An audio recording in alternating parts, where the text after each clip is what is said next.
Frank Donovan wiped sweat from his brow as he guided his restored 1976 Ford 8600 tractor off the moving truck. The rumble of its diesel engine shattered the pristine Sunday morning quiet of Sunnyside Heights, causing curtains to twitch in nearby windows. A retired Marine Corps mechanic who'd spent the last decade running a small hobby farm, Frank had reluctantly agreed to move to this upscale suburban community after his wife Diane was diagnosed with a rare condition requiring specialized treatment at the nearby medical center. "That's quite a unique vehicle you have there," came a voice dripping with forced politeness. Frank turned to find a slender man in pressed khakis and a polo shirt adorned with the Sunnyside Heights HOA logo. The man, Howard Fletcher, according to his name badge, was already tapping furiously on his tablet. "This is Matilda," Frank replied, patting the tractor's hood affectionately. "She's been in my family for 40 years, restored her myself." Howard's tight smile never reached his eyes. "Well, I'm afraid Matilda violates at least 3 separate HOA regulations. Section 12.4 prohibits oversized vehicles. Section 15.7 bans equipment that exceeds our community noise ordinance. And Section 21.9 specifically prohibits, and I quote, agricultural, construction, or commercial equipment visible from any street or neighboring property." Frank's jaw tightened. "She's not just equipment. She was my father's tractor, and she's perfect for maintaining our 2 acres. He gestured toward their new property, which backed onto a wooded ravine, the main reason they'd chosen this particular home. 2 acres you agreed to maintain according to community standards when you signed your closing documents," Howard countered, handing Frank a violation notice. "The board meets this Thursday. You have until then to remove this family heirloom or face daily fines of $200. As Howard strutted away, Frank caught sight of his wife watching anxiously from their front porch. She'd already sacrificed so much, moving away from their farm and friends. Fighting with the HOA on day one wouldn't help her recovery. With a sigh, Frank climbed onto Matilda. "Looks like we need to find you a temporary home, old girl," he muttered, steering the tractor toward their oversized garage, already wondering who in town might have storage space for rent. Later that evening, as Frank unpacked boxes in their new kitchen, Diane placed a gentle hand on his shoulder. In the harsh fluorescent light, her face looked more gaunt than usual, the chemotherapy taking its toll despite her brave smile. "I know how much that tractor means to you," she said softly. "Dad gave it to you the Christmas before he passed." Frank nodded, swallowing the lump in his throat. "It's just a machine," he lied, not meeting her eyes. They both knew Matilda represented more than metal and engine parts. The tractor had been there through the birth of their children, the building of their farm, the hardest winters, and the most bountiful harvests. It was as much a family member as anything made of steel could be. "Maybe we should contest it," Diane suggested, her teacher's instinct for fairness evident in her tone. "Surely there must be some kind of appeals process." Frank shook his head. "Not worth the battle, Di. You need to focus on getting better, not fighting with neighborhood tyrants." He forced a smile.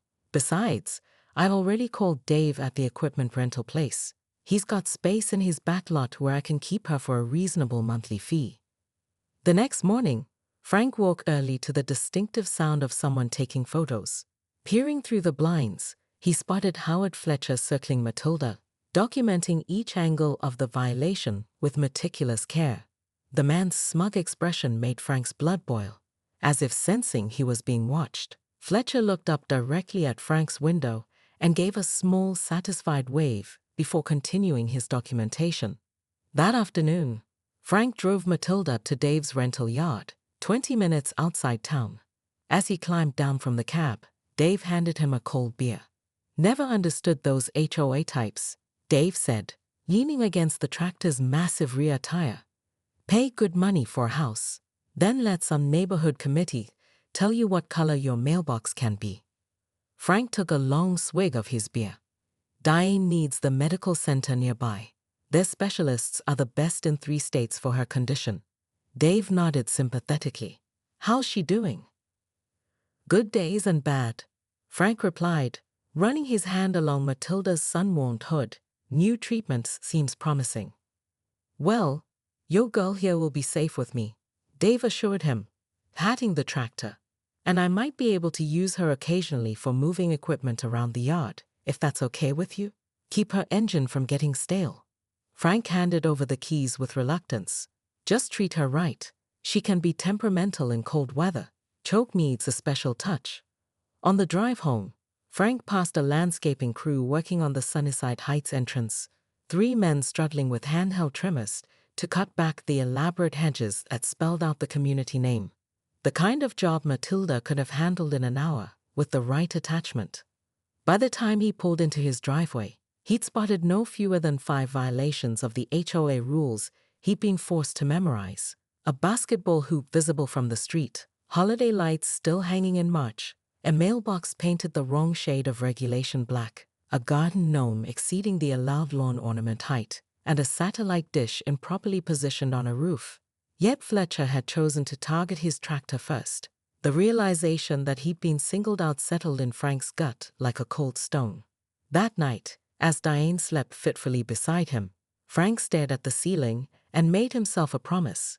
He would play by their rules for now, but someday, somehow, Matilda would come home for good. For 36 hours straight, Frank and Matilda became Sunnyside Heights' lifeline. The ancient Ford tractor plowed through drifts that reached the bottom of first-floor windows. Frank cleared paths to every home, helped transport Mrs. Chen to a waiting ambulance at the subdivision entrance, evacuated the Petersons from their home with a dangerous furnace leak, and delivered Mr. Abernathy to his critical dialysis appointment. Word spread quickly via the neighborhood text chain. Residents came out to cheer as the Bew tractor rumbled down their streets. Children built snow sculptures of Matilda the hero tractor. Someone hung a handmade banner across the community center that read, "Thank you FRNK and Matilda." Howard Fletcher, confined to his home with his ankle in a cast, watched the community rally through his bay window, his expression soaring by the hour. When the county plows finally arrived 2 days later, Frank had already cleared most of the neighborhood twice. As power was restored and the immediate crisis passed, Rebecca Winters organized an emergency HOA board meeting in the community center. The room was packed. Every folding chair was filled, with residents standing along the walls and sitting cross-legged on the floor. Howard Fletcher sat at the board table, his elevated cast awkwardly positioned, face flushed with either fever or fury. Rebecca called the meeting to order and immediately proposed a permanent exemption to the HOA rules for Frank's tractor. Howard attempted to object, but was quickly drowned out by applause. Then Eleanor Wu stepped forward, legal documents in hand. "While I appreciate the sentiment," she said, "I believe we should address the larger issue. According to Article 7 of our charter, an emergency vote may be called when community safety is at stake." She placed a petition on the table. This document, signed by 73% of homeowners, calls for the immediate removal of the current board and new elections within 30 days. Howard sputtered. You can't. The procedure is clearly outlined," Eleanor continued calmly. "And given recent events demonstrating the board's inability to adequately prepare for emergencies, plus the documented pattern of selective enforcement and harassment. Howard's face turned crimson. Miguel stepped forward. "We have affidavits from 22 homeowners detailing threatening comments, selective enforcement, and retaliatory actions. Would you like me to read them aloud?" The room fell silent as Howard looked around, suddenly realizing how alone he was. Rebecca cleared her throat. "I move to accept the petition and schedule new elections. Do I have a second?" Every board member except Howard raised their hand. 3 weeks later, the newly elected HOA board, with Frank as president, Eleanor as legal counsel, and Miguel as maintenance committee chair, held their first meeting. Their first order of business, a complete revision of the community guidelines, with input from all residents. The new rules, written in plain language and reduced from 67 pages to just 15, included a legacy equipment exemption for vehicles of historical or practical community value, They also established a neighborhood emergency response team, with Matilda the tractor officially designated as essential emergency equipment. As spring arrived, Frank built a small decorative shelter for his tractor near the community entrance, complete with a plaque commemorating her service during the blizzard. Children would often leave drawings and small toys inside, treating the old Ford like a neighborhood mascot. Howard Fletcher put his house on the market in April and moved to a golf community in Arizona. Before leaving, he stopped by Frank's house unexpectedly. "I still think that tractor is an eyesore," he said stiffly. "But it did save lives that weekend." He held out his hand. Frank accepted the handshake. Everyone gets so caught up in how things look that they forget what really matters: having what you need when you need it, and neighbors who look out for each other. As Howard turned to leave, Frank called after him, "Hey Howard, for what it's worth, I think you'll be happier somewhere with less snow." For the first time, Howard Fletcher's smile reached his eyes. "On that, Mr. Donovan, we can absolutely agree." By summer, the legend of the blizzard and Matilda the tractor had grown to near mythical proportions. New families moving into Sunnyside Heights would invariably be told the story during their welcome orientation, along with a gentle reminder that in this community, being a good neighbor mattered more than perfect lawns. And whenever Frank fired up Matilda's engine for spring planting, fall cleanup, or winter snow removal, neighbors would wave and children would cheer, a noisy violation of the old HOA rules that everyone, without exception, was delighted to ignore. 3 months into living at Sunnyside Heights, Frank discovered he wasn't alone in his frustration with the HOA's draconian rules. It started when he met Miguel Vasquez, a retired contractor who lived 4 houses down. "I heard about your tractor situation," Miguel said one evening, approaching Frank as he struggled to clear fallen branches after a windstorm with just a handsaw and wheelbarrow.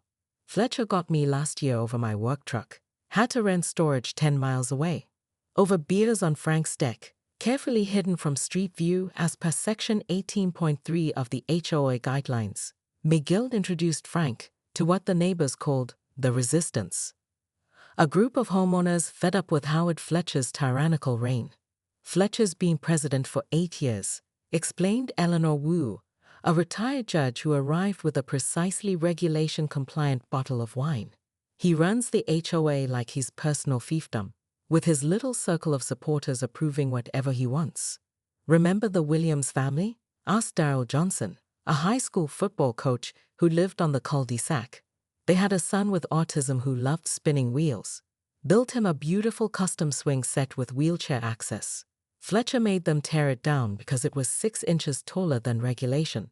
And don't forget what happened to Mrs. Abernathy's memorial garden for her late husband," added Miguel's wife Carmen.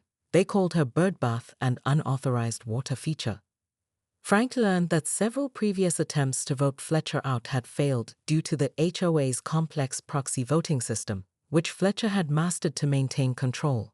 "The annual meeting is next month," Eleanor said, eyes gleaming with the fire of someone who'd spent decades fighting injustice. "We need just 15 more votes to outnumber Fletcher's block. Your situation with the tractor might be just the rallying point we need." What began as a simple strategy session evolved into a covert campaign. Frank found himself at the center of a neighborhood insurgency, with secret meetings disguised as book clubs and barbecues. They identified sympathetic homeowners, cataloged years of Fletcher's overreach, and carefully reviewed the HOA bylaws for vulnerabilities. Meanwhile, Diane's health was improving with her new treatment, but Frank still missed his tractor. The storage facility was a 30-minute drive away, and maintaining their wooded lot without it was backbreaking work, especially with autumn approaching and leaves beginning to fall. One evening, Frank returned home to find Howard Fletcher taking photos of his property. "Your shrubs along the eastern boundary exceed the maximum height by 3 inches," Fletcher announced with obvious satisfaction. "And that pile of leaves in the back, Section 16.2, clearly states yard waste must be removed within 24 hours. Frank bit his tongue. "I'll take care of it."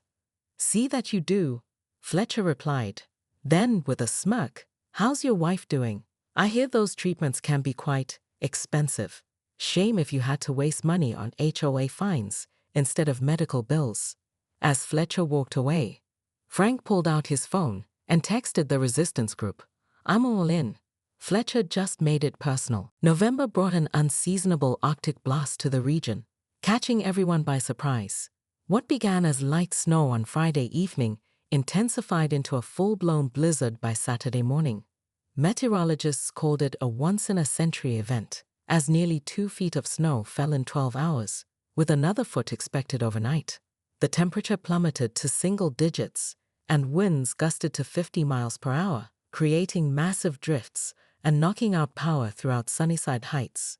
The county emergency services announced they were prioritizing main roads and critical infrastructure. Residential areas would have to wait. Frank and Diane were fortunate.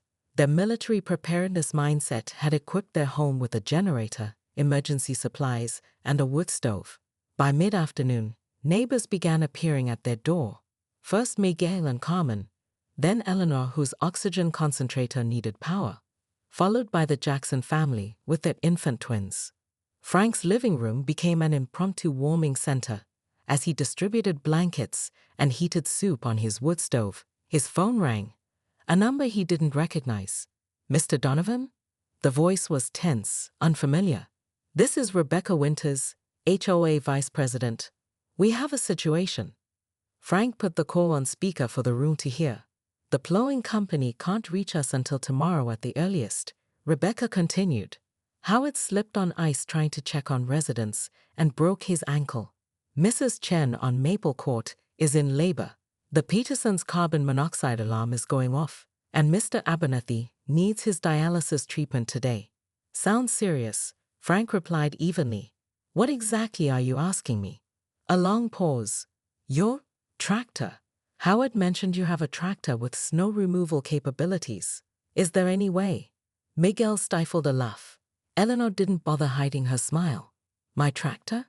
The one that violates sections 12.4, 15.7, and 21.9 of the HOA regulations. The one I've been paying $300 a month to store off-site because of daily fines." "Mr. Donovan, please. This is an emergency." Frank locked eyes with Diane, who gave him a slight nod. "The thing is, Ms. Winters, I'd need to drive 30 minutes to get it, and the roads are impassable right now." "Oh." The disappointment in her voice was palpable. "However," Frank continued, "as luck would have it, I brought Matilda home yesterday for some winter maintenance. I was planning to return her before Howard did his inspection rounds today." The silence stretched for several seconds. "How quickly can you help?" Rebecca finally asked.